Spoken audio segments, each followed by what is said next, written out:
The Unlock. Sebuah thriller psikologis Korea Selatan yang memperlihatkan bagaimana satu kesalahan kecil bisa berubah menjadi mimpi buruk tak berujung. Sebelum kita mulai, jangan lupa klik tombol like dan subscribe, karena setiap minggu akan ada cerita film penuh ketegangan, misteri, dan twist tak terduga seperti ini. Dan kalau kamu punya rekomendasi film yang mau aku bahas, tulis aja di kolom komentar.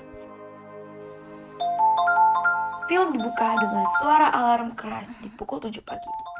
Suara itu berasal dari ponsel milik Lee Nami, seorang gadis muda, pekerja kantoran yang hidupnya seperti kebanyakan orang Korea pada masa kini, berputar di sekitar satu benda, yaitu ponselnya. Masih tengah mengantuk, Lee Nami meraih ponselnya. Di layar, notifikasi berdatangan tanpa henti. Kalender kerja, pesan dari teman, email pekerjaan, reminder, sampai notifikasi media sosial. Seolah seluruh hidupnya disusun dalam sistem digital yang tak pernah tidur. Ia membuka satu persatu, membaca cepat, lalu mulai menggoda timeline media sosialnya sambil berbaring. Begitu beranjak dari tempat tidur, ritme hidupnya bergerak cepat. Kita melihat potongan kehidupan kota Seoul yang sibuk. Nami berlari mengejar bus, memindai kode pembayaran untuk ongkos, membeli kopi lewat aplikasi, membalas email dari klien sambil berdiri di halte, bahkan bermain game di sela-sela perjalanan. Setiap detik dalam hidupnya, dari hal remeh sampai hal penting, semuanya melewati layar kecil itu. Di meja kerja, ponselnya tetap menyala, tak pernah jauh dari jangkauan tangan. Kadang, ia menerima telepon dari klien, kadang memeriksa catatan kerja, kadang hanya sekedar melihat notifikasi yang terus bermunculan. Nami digambarkan sebagai seorang perempuan muda yang energik, perfeksionis, dan ceria. Teman-temannya suka padanya, karena ia terlihat positif dan menyenangkan. Film juga menunjukkan kebiasaan sosial orang Korea modern. Di bus, di jalan, di kafe, semua orang menatap layar. Dunia nyata perlahan memudar, digantikan cahaya biru dari ponsel. Malamnya, Nami keluar bersama teman-temannya. Mereka minum, bercanda, tertawa, hingga akhirnya alkohol mulai mengambil alih kesadarannya. Dalam keadaan setengah mabuk, ia naik bus untuk pulang. Bus itu sepi, hanya Nami dan sopir. Matanya mulai berat. Ia tidur di kursi belakang sambil memeluk tas. Sampai akhirnya, bus berhenti di pemberhentian terakhir. Nami terbangun panik.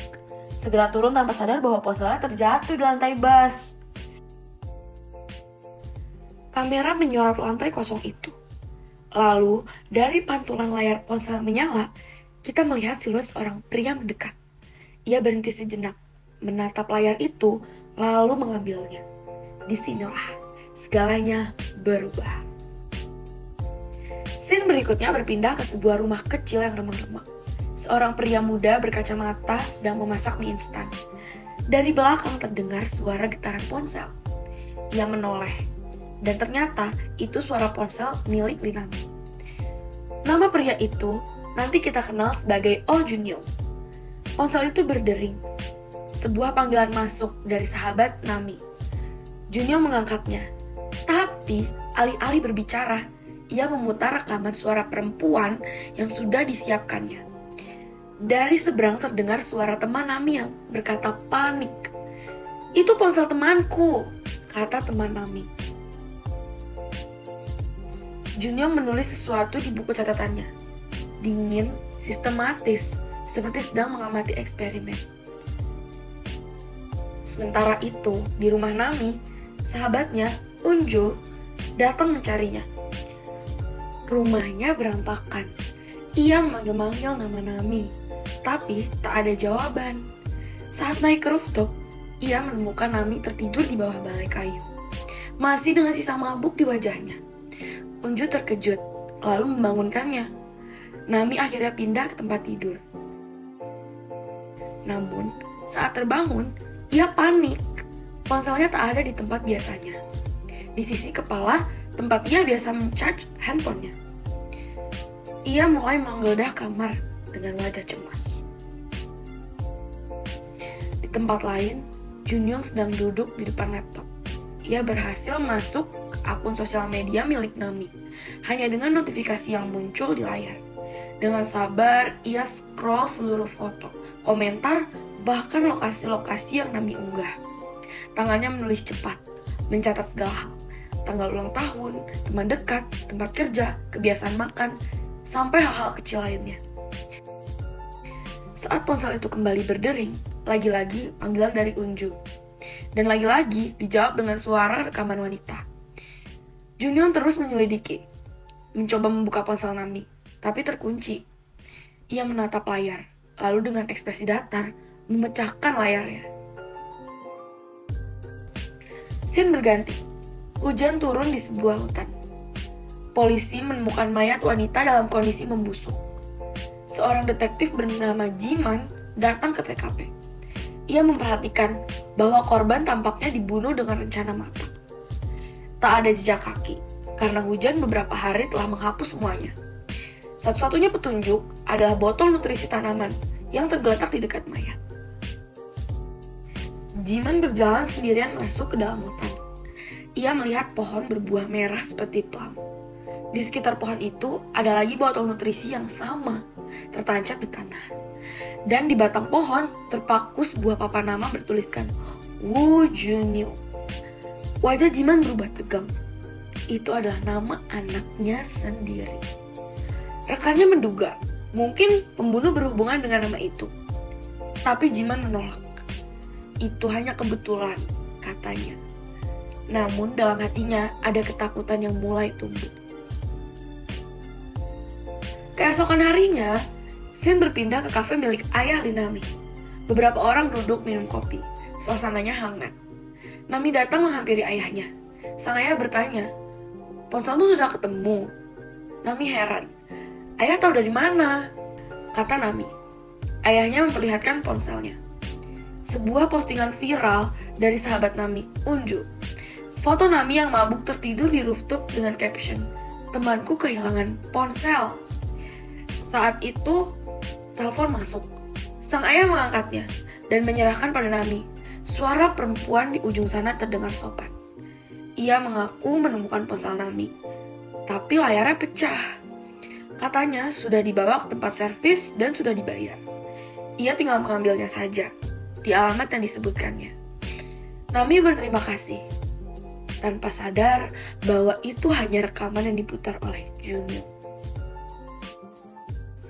Beberapa jam kemudian, Nami tiba di tempat yang disebutkan oleh wanita yang tadi ditelepon. Sebuah bangunan tua yang sepi. Ia menyusuri lorong sempit, naik tangga, hingga menemukan tulisan kecil di pintu. "Reparasi Wu. Gunakan masker sebelum masuk." Tertulis di sana. Ia masuk.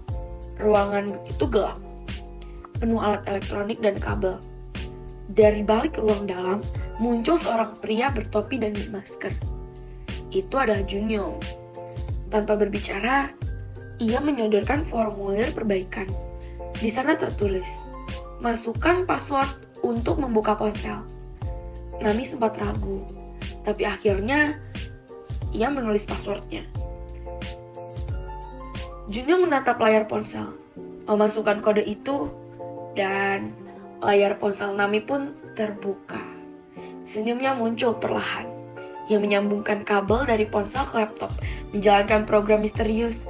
Dalam hitungan detik, seluruh isi ponsel Nami di-cloning ke miliknya. Mulai dari sini, setiap pesan, setiap panggilan, setiap foto yang Nami ambil, semuanya juga muncul di layar Junyoung. Sejak itu, Junyoung memantau Nami seperti hantu digital. Ia melihat wajahnya dari kamera depan, mengikuti langkahnya lewat GPS, bahkan mendengar percakapannya lewat mikrofon. Sementara Nami menjalani hidupnya seperti biasa, tanpa tahu satupun hal aneh yang sedang mengintainya. Hari itu, di kafe ayahnya, Nami duduk bermain game di ponselnya. Pintu kafe terbuka. Masuklah seorang pria muda berkacamata, memakai topi. Itu adalah Junyoung. Nami tidak mengenalnya, hanya mengira dia pelanggan baru. Pria itu memesan jus plum, padahal minuman itu tidak ada di menu. Nami sempat bingung, tapi karena tidak ingin mengecewakan pelanggan, ia berusaha membuatkannya juga. Tak lama kemudian, ayah Nami datang menggantikannya, dan Nami pamit pulang. Malamnya, Jiman tampak tiba di rumah. Ia berbicara sendiri, mencoba memikirkan bagaimana menanyakan tentang Junyong pada istrinya yang sakit. Ia masuk ke kamar, melihat istrinya tertidur dikelilingi obat. Ia mengambil ponsel yang tergeletak di meja dan membaca chat antara sang istri dan anaknya. Dari percakapan itu jelas, Junyong sangat membenci ayahnya. Sementara itu, di rumahnya, Junyong sedang makan sambil menatap laptop. Di layar, wajah Nami muncul dari kamera depan. Ia memantau gerakannya, mendengar suaranya, dan membaca setiap pesan. Malam itu, Nami tertidur dengan ponsel di atas kepala, terhubung dengan charger. Kamera depan tetap menyala, merekam dalam diam. Junyong menatapnya lama-lama, lalu mencatat semua informasi yang ia dapatkan. Malam itu, alamat rumah, kode pintu, tempat kerja, hingga akun bank dan saldo e-wallet. Setiap rahasia hidup Nami kini ada di tangannya. Keesokan paginya, di kantor, Nami dipanggil atasannya. Atasannya memberi kabar baik, ia mendapat kenaikan gaji 2 kali lipat. Tapi dimintai merahasiakannya. Nami tersenyum bahagia. Dia tidak tahu bahwa di tempat lain, seorang sedang menonton senyum itu dari balik layar. Di rumah Jiman, sang detektif makan bersama istrinya. Ia mencoba membuka pembicaraan tentang anak mereka. Istrinya kaget, karena selama ini Jiman selalu menghindari topik itu. Namun, Jiman menjelaskan tentang kasus pembunuhan di dekat pohon plum, pohon yang dulu ia tanam bersama Junyong. Beberapa saat kemudian, ponsel istrinya berbunyi. Sebuah pesan masuk, menampilkan alamat tempat tinggal Junyong. Istrinya menatap layar itu lama, wajahnya penuh dengan duka. Hari berikutnya, kantor Nami mengadakan perayaan kecil. Semua tampak bahagia. Tapi, di sisi lain kota, Junyong sedang berada di rumah Nami. Ia masuk diam-diam, memeriksa tiap ruangan, membuka laci, dan berhasil menguras isi rekening Nami. Di tempat lain, Jiman mendatangi rumah di kompleks Hwanghae. Dari luar, ia tahu itu rumah milik anaknya. Terlihat dari nama Woo Junyong di paket yang tergeletak. Saat Junyong berjalan pulang, ia mendapati kabel kecil yang biasanya ia taruh di pintu sebagai jebakan kini jatuh. Pertanda ada yang masuk. Sementara itu, di dalam rumah, Jiman sedang menggeledah isi rumah. Ia menemukan botol bubuk kimia identik dengan yang ditemukan di TKP pembunuhan. Ia juga melihat dinding penuh foto-foto, termasuk foto seorang gadis muda bersama seorang ibu. Gadis itu adalah korban yang ditemukan di hutan. Jiman menyadari, ini bukan lagi kebetulan. Junyong bukan sekedar anaknya yang kabur dari rumah. Ia juga pembunuh berantai. Saat Jiman membuka koper di ruangan itu, ia menemukan kartu identitas palsu dari berbagai profesi. Dokter bedah, marketing, dan teknisi. Ia juga menemukan catatan berisi daftar target operasi. Tiba-tiba ponselnya bergetar. Sebuah pesan masuk. Lama tak bertemu ayah, lalu disusul foto dirinya. Diambil diam-diam dari jendela rumah yang sedang ia geledah. Jiman panik. Segera keluar rumah. Ia melihat sosok di rooftop bangunan seberang dan langsung mengejar. Tapi ternyata itu jebakan.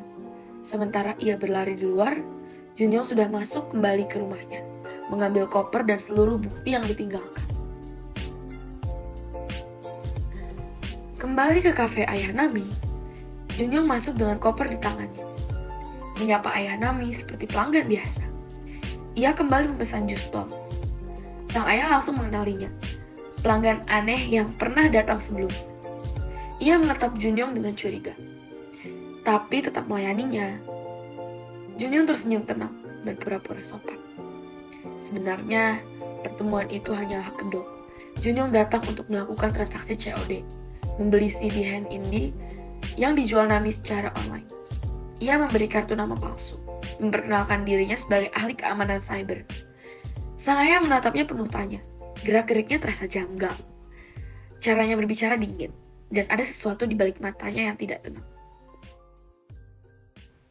Begitu Junyoung pergi, sang ayah berbicara kepada Nami dalam perjalanan pulang. Ia berkata, "Ada yang aneh dengan pria itu. Dia bukan pembeli biasa," kata ayah Nami. Nami menanggapinya santai, bahkan sedikit kesal. Ia merasa kalau ayahnya terlalu protektif dan juga ikut campur. Tapi ayahnya bersikeras. "Pikirkan baik-baik. Dia pura-pura pelanggan tetap. Beli CD, kasih kartu nama. Semua itu bukan kebetulan," kata ayahnya. Sementara Junyoung di sisi lain sedang memantau percakapan mereka lewat kamera ponsel Nami yang masih terhubung. Sebelum turun dari mobil, ayahnya sempat berkata pelan, "Kamu masih bawa pisau kecil yang ayah kasihkan," kata ayahnya. Nami tidak menjawab. Ia hanya tersenyum kecil dan masuk pintu apartemennya. Sang ayah menatap punggungnya menghilang di balik pintu dengan firasat buruk yang berat. Dan dari kejauhan, ternyata seorang sedang menonton semua itu dari layar laptopnya. Malam itu, Unjo datang ke rumah Nami. Ia butuh tempat menginap karena ada masalah dengan ibunya dan kepalanya sangat sumpek. Mereka duduk di rooftop. Udara malam menempel dingin di kulit. Nami bercerita tentang pertemuannya dengan Oh Junyoung, pemuda berkacamata yang mengaku ahli IT. Unjo penasaran seperti apa tampangnya. Nami bilang ayahnya tidak menyukai pria itu. Unjo menimpali, mungkin ayah punya alasan kuat untuk bersikap begitu. Yang mereka tidak tahu, setiap kata, desah, dan jeda hening di rooftop itu sedang didengarkan Junyoung. 그 여정이 취업했다는데 여기 아니야? 아, 잠깐만. Layar pindah ke rumah ayah Nami. Sendirian di kota lain, ia menata lukisan karya Nami kecil. Menatap kenangan bersama mendiang istrinya. Ponselnya bergetar. Sebuah chat masuk dan nomor yang terlihat seperti Nami. Pesannya meminta sang ayah menginstal aplikasi yang dikirim. Ayahnya sempat ragu. Tapi rangkaian chat yang meyakinkan membuatnya menuruti instruksi. Sejak detik itu, ponsel sang ayah tersadap oleh Oh Junyoung. Di tempat lain, detektif Jiman terus menggali kasus korban sebelumnya. Di tangannya ada catatan yang sempat dia ambil di tempat Junyoung. Ia mendatangi orang yang ada di foto yang berselfie bersama anaknya. Foto yang pernah terlihat di dinding rumah Junyoung. Orang itu menjelaskan, sebelum ditemukan meninggal, anaknya sempat kehilangan ponsel. Kembali ke rumah ayah Nami sedang menonton video masa kecil Nami bersama ibunya. Sampai notifikasi muncul. Tertuliskan di sana ada paket di depan gerbang, lengkap dengan foto. Ayah Nami bingung. Ia tidak merasa memesan apapun. Namun, ia tetap keluar. Di depan rumahnya, benar saja, ada paket yang tadi disebutkan. Ia mengangkat dus yang terasa sangat berat. Ia tak sadar. Ada seseorang yang mendekat dari belakang, lalu menghantam kepalanya. Hujan mengguyur di luar.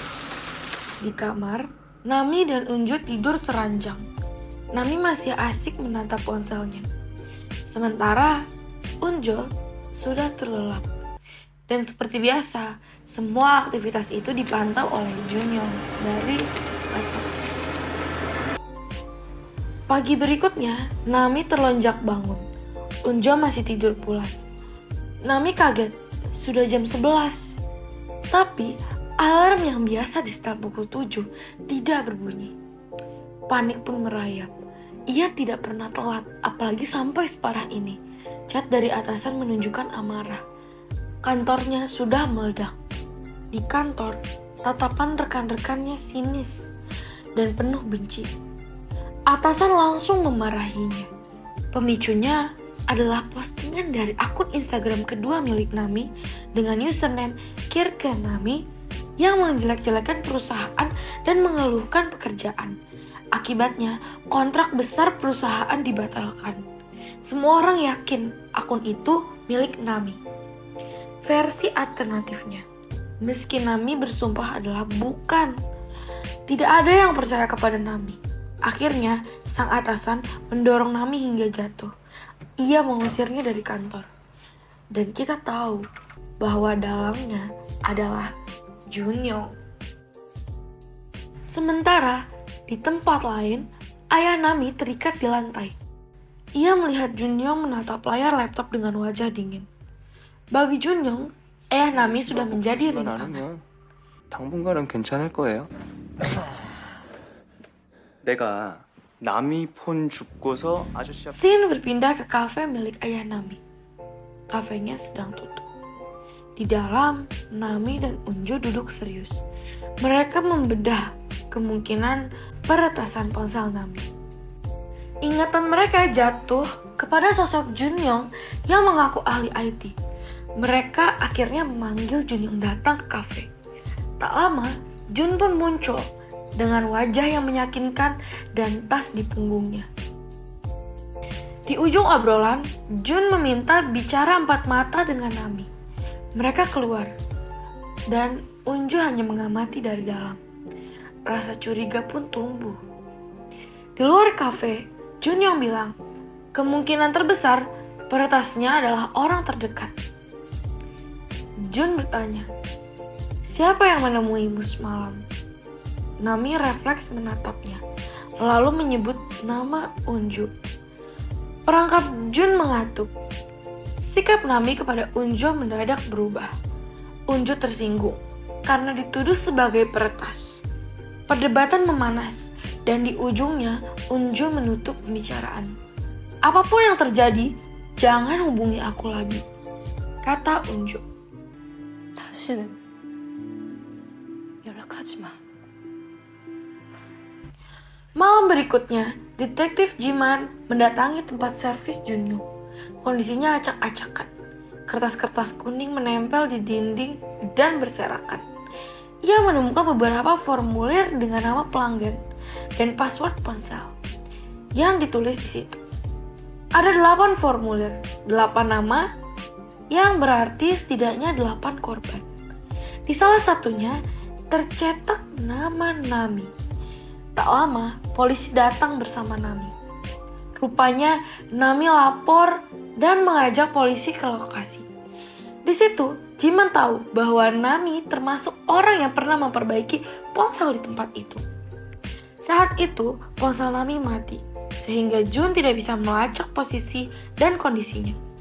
Nami kemudian meminjam ponsel milik Jiman untuk menelpon perusahaan cyber security tempat Junyong mengaku bekerja. Jawaban di sana tegas, tidak ada karyawan yang bernama Oh Junyong. Mulai titik ini, Jiman dan Nami bekerja sama untuk menjebak Junyong. Nami mengundang Junyong datang malam itu, sementara Jiman membuntuti dari belakang. Junyong datang, namun Jiman terburu-buru. Ia malah keluar mobil, mengokang senjata yang membuat Junyong curiga ini adalah jebakan. Sialnya, Jiman tidak tahu wajah Junyong. Saat Junyong mengelak dan berkata ia bukan Oh Junyong, Jiman tak punya pegangan. Junyong melenggang pergi. Penyergapan pun gagal. 경찰이세요? 아, 예. 신고가 들어서 왔는데. 용의. 저 새끼 느낌이 좀. 뒷모습은 진짜 닮았네. Sesaat kemudian, atasan Jiman menelpon. Ia harus segera kembali ke kantor, kata atasannya. Jiman pamit kepada Nami, tapi sempat bertanya, apakah ada tempat aman untuknya? Nami menjawab, ada, rumah ayahnya di kota lain.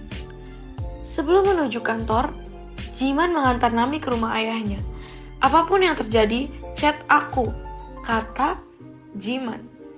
Nami mengiyakan dan menunjukkan kartu nama Jiman pada sang detektif dan rekannya. Nami masuk ke rumah ayahnya yang gelap. Ia mengetuk pintu kamar, tapi tak ada jawaban. Ia berbaring di kamarnya sendiri, mencoba menenangkan nafasnya. Sebuah pesan masuk ke ponsel. "Kamu ganti ponsel. Aku juga," kata pesan itu. Nami pun menelpon nomor yang tertera. Dari plafon terdengar sesuatu bunyi. Rasa takut itu pun menyambar. Ia berlari ke kamar ayahnya. Selimut ditarik, tempat tidur kosong. Ternyata ayahnya tidak ada. Dengan napas tersengal dan wajah pucat, Nami menekan nomor detektif Jiman. Tapi sebelum panggilannya tersambung, nomor itu tiba-tiba terhapus sendiri dari layar. Dihapus secara remote. Beberapa detik kemudian, kamera depan ponsel pun menyala, memotret wajah Nami berulang-ulang, tanpa ia lakukan apapun. Itu adalah ulah Junyong. Nami menjatuhkan ponselnya ketakutan. Ia berlari meninggalkan benda itu sambil berteriak memanggil ayahnya. Suasana rumah sunyi. Dari luar kamar terdengar suara Junyong memanggil. Nadanya seperti ejekan. Nami gemetar, menatap sekeliling. Matanya menangkap sebuah pemukul kayu. Ia meraihnya perlahan, lalu melangkah keluar dari kamar ayahnya dengan hati-hati. Dari balik sofa, Junyong menyalakan rekaman lama. Suara percakapan antara Nami dan ayahnya di mobil. 아빠 이렇게 감시하고 집착하는 거 그게 더 이상해. 알아? Sang ayah dulu memperingatkannya agar berhati-hati. Suara itu bergema di ruangan seperti hantu dari masa lalu. 아니 그러니까 내가 그 사람이랑 뭘 했는데. Di tempat lain, detektif Jiman menerima telepon di tengah perjalanan. Ia menghentikan mobilnya di pinggir jalan. Sementara di rumah, Nami berdiri di ruang tamu dengan napas cemburu. Ia menatap Junyong dengan marah, menuntut tahu di mana ayahnya. Tapi Junyong tetap tenang, seolah menikmati kemarahan itu. Nami mengangkat pemukul kayu, siap menghantamnya. Namun Junyong dengan dingin memperlihatkan video dari ponselnya, menampilkan sang ayah yang terikat dengan mulut yang dilakban. Nami langsung lemas. Senjatanya itu jatuh. Ia tak punya pilihan selain menuruti semua perkataan Junyong. Di sisi lain, Jiman menerima kabar yang mengejutkan. Dari kantor pusat, seorang berkata, "Kami menemukan jasad laki-laki yang sudah terkubur setahun. DNA-nya cocok dengan milikmu." Itu berarti Wo Junyong, anak dari Jiman yang sudah mati. Di rumah, Junyong memaksa Nami mengirimkan pesan kepada Jiman. "Aku ingin istirahat, jangan kembali." Nami akhirnya menurutinya karena tahu ayahnya yang sedang dipertaruhkan. Pelan-pelan, tangan Nami meraih pisau lipat kecil di saku belakang. Junyong pun mendekat, berdiri tepat di depan Nami. Ia berkata pelan, "Silakan pilih. Bunuh aku atau lari selagi bisa." Nami bisa saja menusuknya saat itu juga. Tapi dia urung. Ia belum tahu di mana ayahnya disekap. Jun berbalik menuju kamar mandi. Nami terdiam bingung. Ia melihat sekeliling dan menemukan pajangan tombak besi di dinding. Mengambilnya dan menunggu. Beberapa detik kemudian, pintu kamar mandi terbuka sedikit. Nami mengintip dari celah. Matanya membelalak. Di dalam bathtub, ayahnya terikat, mulut tertutup lakban, dan Junyong menodongkan pisau ke arah kepala ayahnya. Junyong menatap Nami dengan wajah dingin. Nami pun menjerit, berlari menghampiri ayahnya sambil membawa tombak. Namun Junyong berkata tegas, "Letakkan." Nami tak kuasa melawan. Akhirnya, Nami melemparkan tombak itu. Jun lalu melempar segelondong lakban kepadanya. "Ikat kakimu sendiri," perintahnya datar. Dengan mata berkaca-kaca, Nami menuruti.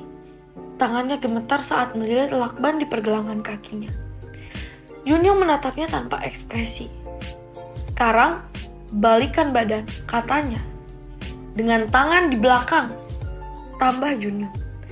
Nami menolak, tapi Junyong tiba-tiba membuka keran air. Air dingin langsung mengguyur kepala ayahnya yang tak berdaya. Nami makin teriak histeris. Tak tahan melihat sang ayah tersiksa. Ia akhirnya menyerah, berbalik badan, dan Junyong mengikat tangannya. Sekali lagi, Junyong membuka keran. Air mengguyur kepala ayah Nami yang mulai menggelepar lemah. Nami menangis, menjerit tanpa suara, hingga Junyong menutup mulutnya dengan lakban. Dengan kaki yang terikat, serta mulut yang tertutup dan tangan yang juga terikat, Nami dilempar ke dalam bathtub yang penuh air. Ia meronta, menggelepar di samping tubuh ayahnya. Udara menipis, napas pun makin tersedak. Junyong menatap pemandangan itu dengan dingin, puas, dan tenang. Ia memotret wajah Nami yang setengah tenggelam, lalu menjadikan foto itu wallpaper di ponselnya. Junyong keluar kamar mandi, lalu berjalan santai menuju ruang tamu. Ia duduk di sofa, mengambil kartu nama Jiman dari lantai. Di sana tertulis, "Tidak akan kirim pesan, hanya menelpon." Junyong terkejut. Ia menatap ke jendela, dan dari luar terlihat seorang mengendap-endap masuk ke rumah. Junyong panik, meraih tombak besi untuk bersiap menyerang. Ia belum sempat melangkah, ujung pistol menempel di kepalanya. Detektif Jiman berdiri di belakangnya. Pistolnya terkokang. "Letakkan senjatanya," teriaknya. Junyong tak bergerak. Jiman mendekat. "Mana Nami? Siapa kamu sebenarnya?" ucap Jiman. Junyong menoleh pelan, tersenyum kecil. Lalu ia menyebut Jiman dengan panggilan ayah. Jiman terpaku sejenak. Lalu ia memukul kepala Junyong dengan gagang pistol. Junyong pun terjatuh, tapi Jiman terus menghantamnya berkali-kali. Wajahnya berlumuran darah. Sementara itu, di kamar mandi, wajah Nami mulai membiru. Teman Jiman datang dan segera mengangkat Nami dan ayahnya keluar dari bathtub.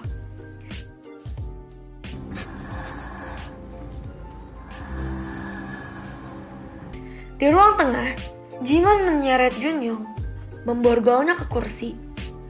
"Aku tahu, Junyong belum mati," teriaknya. "Di mana dia?" kata Jiman. Jun tertawa lirih, masih memanggilnya dengan sebutan ayah. Dengan nada menyayat, ia berkata, "Ini semua gara-gara kamu, ayah." Tangis pura-pura keluar dari matanya, dan sejenak Jiman terpengaruh. Ia mulai percaya bahwa orang di depannya benar-benar anaknya. Namun beberapa detik kemudian, tawa dingin keluar dari mulut Junyong. "Ternyata kamu tertipu. Si bodoh itu tidak mampu membunuh siapapun," kata Junyong. Jiman marah. Ia kembali memukul Junyong berulang-ulang tanpa ampun. Di kamar mandi, Nami mulai sadar. Ia membuka mata, melihat temannya berusaha menyadarkan ayahnya yang masih terbaring lemah. Nami menatap ayahnya dengan pandangan kosong. Tubuhnya tak bergerak sedikit pun. Kembali ke ruang tengah, Junyong terkulai di kursi. Jiman terus mendesak. "Di mana Junyong?" ucap Jiman dengan sisa tenaga. Junyong melirik ke arah koper di sudut ruangan. Jiman segera menggeledah. Di dalam koper ia menemukan kertas-kertas kuning penuh catatan, rencana, tulisan tangan, dan nama korban. Di salah satunya tertulis nama anaknya sendiri, Woo Junyong. Tulisannya di situ seperti surat dendam. "Ayah pemaksa, kolot, egois. Haruskah aku hidup seperti Woo Junyong?" Di bawahnya, satu kalimat dilingkari tinta merah. "Buat dia sebagai pembunuh." Jiman menggenggam kertas itu dengan tangan gemetar. Ia mengambil sebuah ponsel di koper, salah satu dari banyaknya ponsel korban. Saat dinyalakan, wallpapernya menampilkan foto seorang pria. Separuh kepalanya tenggelam di air. Jiman menatapnya kaget. Itu Junyong asli, anaknya, yang telah dibunuh oleh pria di depannya. Junyong menatap balik, berkata datar, "Oh, kamu menemukannya." sementara air mata Jiman sudah jatuh. Ia membayangkan penderitaan anaknya sebelum mati. Dengan tangan bergetar, ia mengokang pistol dan mendorong moncongnya ke arah Junyong. Junyong tetap tersenyum dingin. Sementara di kamar mandi, Nami sudah sepenuhnya sadar. Ia perlahan bangkit, menatap ruang tengah. Ia melihat pistol milik rekan Jiman tergeletak di lantai, tak jauh dari tempatnya berdiri. Nami bertatap Junyong, pembunuh berdarah dingin yang masih menyeringai puas. Sesuatu di dalam dirinya meledak. Amarah, ketakutan, dan dendam bercampur menjadi satu. Nami meraih pistol itu, melangkah perlahan ke arah Junyong. Junyong menatapnya masih dengan senyum mengejek. Tapi saat moncong pistol itu mengarah ke dadanya, wajahnya mulai berubah panik.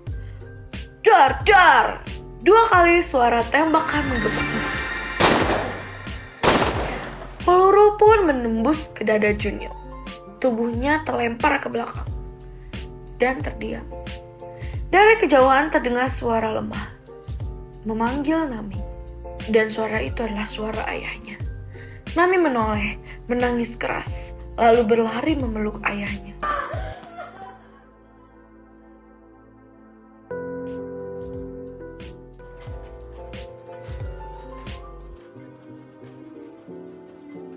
Waktu berlalu. Beberapa hari kemudian, kota Seoul kembali sibuk. Orang-orang berjalan cepat. Mata mereka menatap layar ponsel.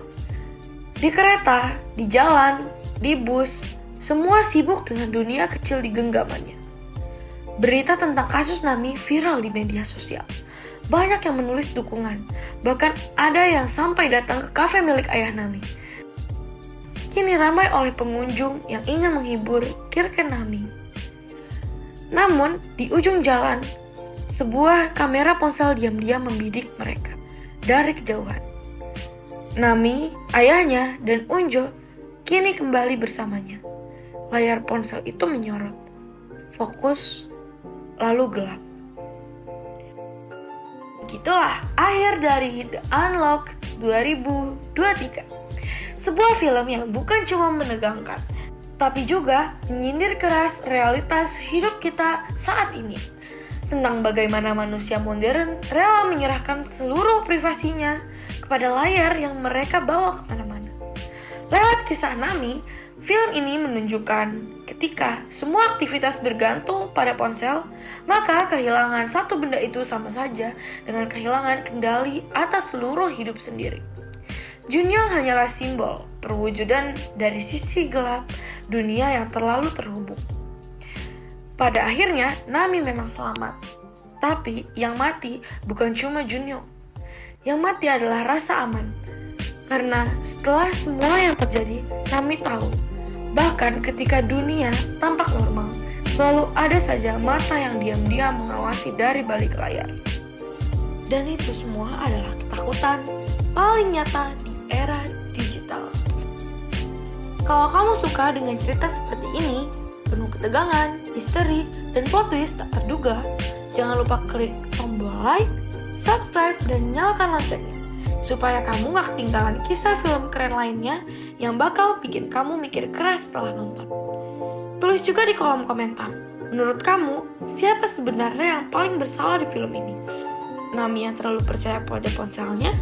Atau Junyong yang cuma memanfaatkan kelemahan manusia modern? Sampai jumpa di video berikutnya.